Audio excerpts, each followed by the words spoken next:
2부는 새로운 시도의 사회적 의미와 효과적 수용 방안이라는 주제로 함께 이야기해 보고자 합니다.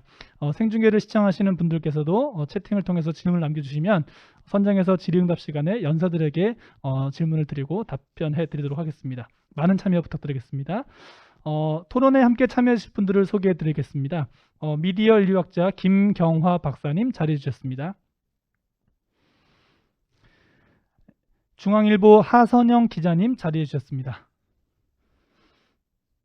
네, 두 분 반갑습니다. 먼저 정승구 기자님의 발표 내용을 두 분 다 잘 들으셨을 건데 김경화 박사님께서 어떻게 들으셨는지 말씀 들어보도록 하겠습니다. 네, 안녕하세요. 김경화라고 합니다. 저는 오늘 이 정치학적인 관점에서 일부에서 많은 분들이 발표를 해주셨고, 또 오늘 발표자께서는 실천을 직접 하시면서 어떤 것을 느끼셨는지에 대한 얘기를 많이 해주셨는데, 저는 아마도 미디어와 정보 환경이라는 측면에서의 제 의견을 말씀드리는 것이 제일 좋지 않을까 싶고, 그것이 제가 갖고 있는 전문 분야이기도 합니다. 사실 저는 오늘 정승구 기사님 발표해 주신 사례를 보고 굉장히 정말 감동을 받았습니다. 저는 사실 올해 초까지 일본에서 있는 대학에서 교편을 잡고 있었는데, 그러다 보니까 일본의 시민사회에서 어떤 움직임이 있는지에 대해서 조사하고 또 토론하고 할 기회가 많았습니다. 근데 그런 거와 비교해 봤을 때 확실히 온라인 플랫폼을 어떻게 우리가 활용할 것인가라는 부분에 있어서는 우리 한국에 계시는 활동가 여러분들이 굉장히 고민을 많이 하시고 실제로 실천을 하시고 계시다는 느낌이 들어서 저는 굉장히 고무적이고 기쁘게 받아들였습니다. 그럼에도 불구하고 오늘 일부에서는 여러 가지 얘기가 되게 부정적인 측면에서 나왔던 것 같아요. 디지털 민주주의가 가능할 것인가, 또는 디지털이 민주주의에 오히려 방해가 되는 것이 아닌가 하는 얘기가 많았던 것 같고, 사실은 저도 이제 그런 식의 문제의식이 지금 현재에서는 오히려 더 중요하지 않을까. 그런 문제의식을 갖는 것이 이 빠띠와 같은 긍정적인 시도를 우리가 더 지지해 줄 수 있는 길이 아닐까, 이런 생각을 하고 있습니다. 그런 면에서 저는 조금 근본적인 질문을 오늘 던져보고 싶다는 생각을 했고요. 그게 오늘 제가 토론문을 준비하면서 갖고 있었던 제가 여러분에게 제안하고 싶은 하나의 문제의식 아니면 질문이었던 것 같습니다.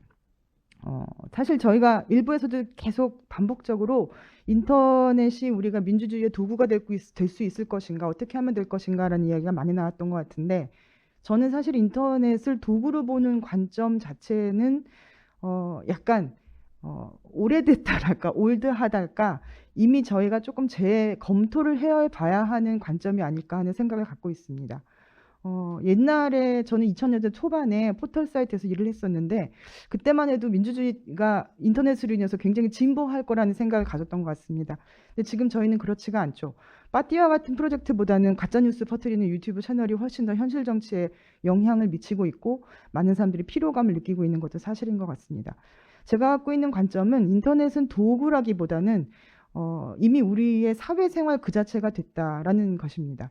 저희가 옛날에는 카톡 같은 게 있으면 친구를 더 잘 사귈 수 있고 사회생활이 원만해질 거라고 생각을 했어요.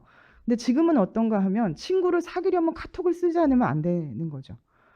지금은 취직을 하기 위해서 인터넷을 쓰는 것이 아니라 인터넷을 쓰지 않으면 취직이 안 되죠. 이런 상황에서 인터넷을 우리가 쓰고 싶으면 쓰고 더 잘 쓸 수 있는 도구라고 이야기하는 것 자체가 저는 약간 환타지 같은 느낌이 듭니다.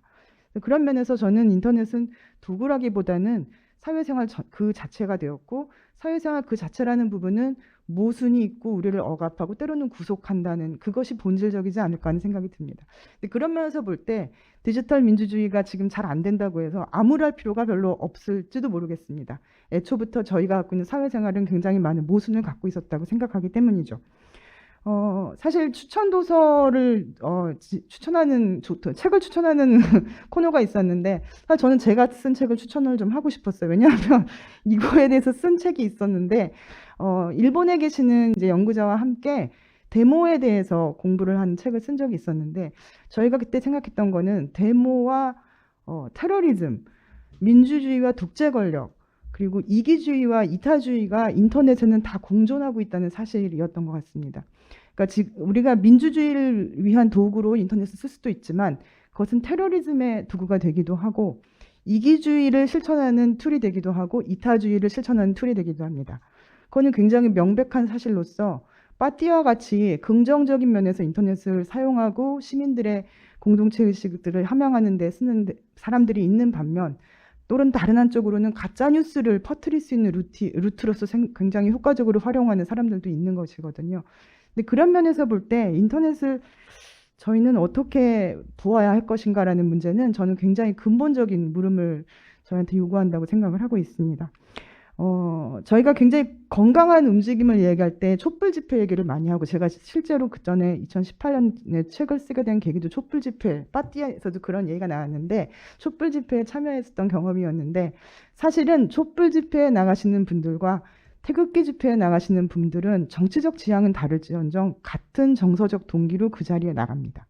그러니까 저희는 가짜 뉴스를 퍼뜨리시는 분들이 왜 퍼뜨리느냐 하면은 어르신들은 즐거워서 하셔요. 카톡에다가 이런 뉴스가 있대라고 보내는 것 자체를 굉장히 공동체에 참여하는 즐거운 경험으로 느끼시고 계시는 분들이 많습니다. 저희는 이런 부분들을 어떻게 생각해야 될까? 그것들은 잘못된 것이라고 배제해야 될까? 저는 어떻게 그것을 껴안을 수 있을지는 잘 모르겠지만, 다만 저희가 인터넷이 우리가 더 좋은 민주주의를 만들기 위한 도구다라는 어떤 판타지를 조금 보류할 필요가 있지 않을까? 그것이 오히려 이 성향에 더 다가갈 수 있는 길이 아닐까 하는 생각을 해보게 됩니다. 제가 마지막으로 한 말 드리고 싶었던 거는, 빠띠의 프로젝트를 보면서 굉장히 좀 고무적이라고 느꼈던 것이, 사실은 그렇다면은 민주주의가 아니라 그 무엇일까라고 했을 때 저는 오히려 커뮤니티적인, 공동체적인, 즐거운, 특히 빠띠가 말씀하셨던 파티라고 하는 키워드가 저는 상당히 핵심적이라고 생각을 하고요. 그런 것에 중점을 두시고 단순히 인터넷이 도구라는 관점에서 접근하시는 것뿐만이 아니라 사람들과 사람들 사이에 공동체를 만들어주는 하나의 축, 그런 접근을 하고 계신 것이 아닌가 싶어서 저는 굉장히 오늘 발표자분의 발표를 고무적으로 들었습니다. 감사합니다. 네, 말씀을 듣다 보니까 약간 혼란스럽게 하기도 하고 아무튼 또 새로운 대안이 되는 것 같기도 합니다. 디지털에 대한 도구로 쓰는 판타지를 조금 버리고 우리가 일상에서 접목된, 그리고 자정작용을 조금 더 믿어보는 것도 괜찮지 않을까. 그리고 마지막에 말씀하신 뭐 즐거운 파티에 대한 부분도 말씀하셨는데 또 뒤에 이야기가 또 너무 궁금해지기도 합니다. 아무튼 너무 말씀 감사드리고 이어서 하선영 기자님의 말씀을 들어보도록 하겠습니다. 네, 안녕하세요. 저 중앙일보 하선영 기자라고 합니다. 오늘 제가 이 자리에 올 수 있었던 것은, 제가 그 기자로 일하면서 제가 주로 취재하는 분야가 그 IT 기술, 혁신 기술, 그리고 혁신 기업, 이런 분야에 대한 취재를 되게 많이 하고 있거든요. 그래서 저는 사실은 평소에 취재하는 내용들이 이 혁신 기술들이 얼마나 혁신적인가, 그리고 우리의 실생활을 얼마나 많이 바꾸는지, 이런 부분에 사실 보통 초점을 맞춰가지고 이제 취재를 되게 많이 했는데, 오늘 이 민주주의와 디지털 이런 것들에 대해서 좀 다양한 관점으로 생각을 하고 이제 말씀들을 듣다 보니까 저도 되게 고민이 많아지는 것 같습니다. 일단 오늘 제가 준비한 내용들을 좀 말씀을 드리려고 하는데요. 저는 어쨌든 이 플랫폼 시대에, 사실 방금 앞서서 이제 김경환 박사님께서도 지적을 해주셨지만, 하나의 도구라고 생각하기엔 디지털과 플랫폼이 이미 우리의 생활을 이미 압도를 하고 있는 것 같아요. 이걸 빼놓고는 더 이상 뭐 일상생활과 어떤 것들을 말할 수 없는 단계에 이르렀다고 생각하거든요. 그런데 여기서 그래도 소셜미디어나 일부 플랫폼, 뉴미디어들은 그래도 디지털 민주주의를 실현하는 데 있어서 굉장히 제가 생각했을 때는 아주 현실적이면서도 또 그 뭐랄까요, 가능성이 보이는 다양한 방법들을 보여주고 있는 것 같아서 좀 그런 사례들을 좀 말씀을 드리고 좀 여러분들의 의견을 좀 구했으면 합니다. 소셜미디어, 사실 한국은 특히 어느 국가보다도 가장 활동적으로 많이 쓰고 있는 나라잖아요. 다양한 커뮤니티들이 있는데요. 뭐 여러분들이 가장 익숙한 페이스북이나 인스타그램만 하더라도 뭐 각자 다른 목적으로 소셜미디어를 사용한다고는 하지만, 제가 봤을 때는 이 커뮤니티와 이 플랫폼 안에서 뭐 예를 들어서 여성 인권, 업사이클, 뭐 ESG 이와 같은 결코 쉽지 않은 테마들에 대해서 이야기하고 또 메시지를 던지려고 하는 분들이 굉장히 많이 활동하고 있는 걸 저는 종종 봅니다. 그리고 저 또한 취재를 하면서 이런 플랫폼에서 굉장히 많은 소스를 얻고 또 많은 분들을 만나 뵙기도 했고요. 두 번째로 보여드릴 수 있는 사례는 그 음성 기반 소셜 미디어인데요. 최근 들어서 사실 올해 들어서 아마 좀 굉장히 활성화되고 있는 사례들인 것 같아요. 실리콘밸리에서 만든 그 클럽하우스 들어보셨나요? 그 클럽하우스가 사실 이제 한국에까지 들어와서 굉장히 약간 한때 되게 붐으로 일었고, 그 클럽하우스를 따라서 카카오에서 음이라는 소셜 미디어 서비스를 또 만들었어요. 근데 제가 이번 이 포럼을 준비하면서 음을 좀 들어가서 좀 본격적으로 좀 써봤는데, 뭐 다양한 주제, 다양한 그 채팅방들이 있지만, 제가 이런 주제도 이런 소셜 미디어에서 얘기를 할 수 있어? 라고 좀 주목을 했던 게, 첫 번째는 새벽 배송, 퀵커머스를 부추긴 플랫폼, 이게 과연 올바른 것일까요? 배달의 그 관련된 패러다임을 굉장히 많이 바꾼 이런 배달 관련 플랫폼들이 갑질을 하고 있지 않은지, 그러니까 자영업자들이나 소비자들에게 갑질을 하고 있지 않은지, 혹은 이게 어떤 권리인지, 뭐 이런 문제에 대해서 토론하는 그런 방도 봤고요. 또 이 외에도 뭐 동물 실험을 금지하는 법안에 대해서, 혹은 두 번째 지구는 없다라는 이런 환경 보호와 관련된 주제로 이야기들을 나누고 있더라고요. 저는 굉장히 흥미롭고, 여기서 사람들이 의견을 주고받는 데서 저는 협업지성 이런 것들이 시작이 되고, 결국은 민주주의 공론장으로 나아가는 저는 하나의 그 초기 단계라고 저는 의미부여를 할 수 있을 것이라고 생각을 했어요. 그리고 뉴미디어를 좀 말씀을 드리고 싶은데요. 저는 사실 전통 미디어에 속한 사람이지만 이와 같은 기능들은 사실은 뉴미디어들이 훨씬 더 잘하고 있는 것 같아요. 닷페이스라고 들어보셨는지 모르겠는데요. 16년도에 시작한 온라인 기반 매체라고 할 수 있을 것 같습니다. 여기가 유튜브, 페이스북, 인스타그램 이런 그 소셜미디어 플랫폼들을 기반으로 해서 활동하고 있는 매체인데요.